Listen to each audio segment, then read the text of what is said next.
Hey Bernie, Tim Handren, your mayor here. Today is Wednesday, July 14th. Just giving you an update from last night's city council meeting.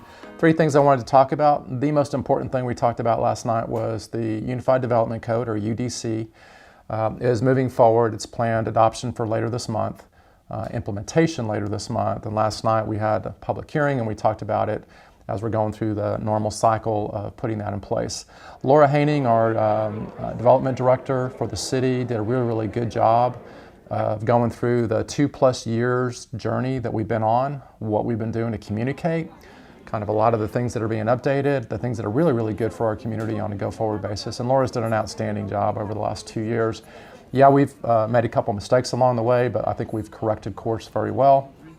I just want to thank everybody on the Planning and Zoning Commission who've worked so hard over the last 2 years to help get this UDC updated in place, and also to help with all the communication with interested and concerned citizens.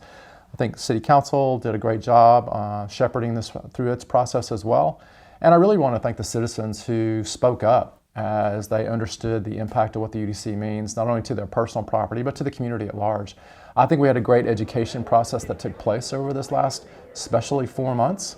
But as we get ready to implement, I'm excited about this document because it's quite possibly the most important document since the city became a home rule charter in the 1990s. That will be implemented in about 2 weeks. I look forward to that. And also I'm excited about this document because it really sets the course for how Boerne grows in the future. I think we've put in place some very strong, responsible management techniques that are going to be good for the community, good for the environment, good for the hill country.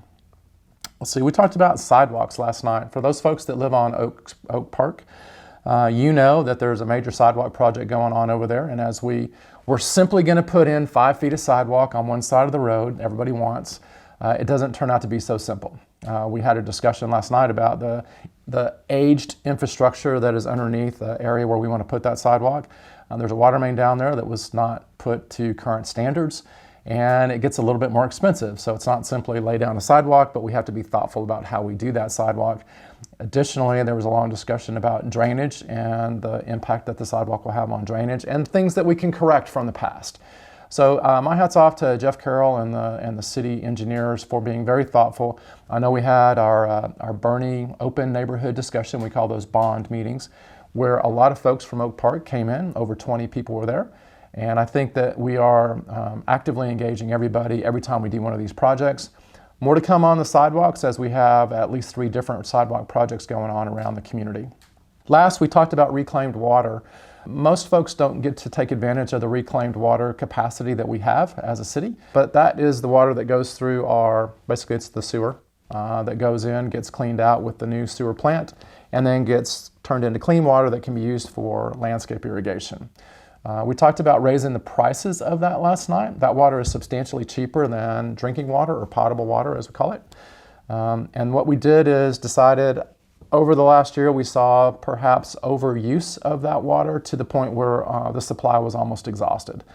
So we're putting in a tiered structure for reclaimed water. This only affects the folks that are using reclaimed water. Basically a tiered structure similar to what we have for regular water. So the more you consume, the higher you pay. Again, water is an important resource in our community, whether it's reclaimed water or fresh water. And all we're doing is putting in place what we believe are the right practices and pricing structure to encourage good conservation and proper usage of that water. So for those that are on the reclaimed water system, you'll see that change coming soon. Listen, those were the important topics from last night. As always, thank you for listening and being engaged in your community.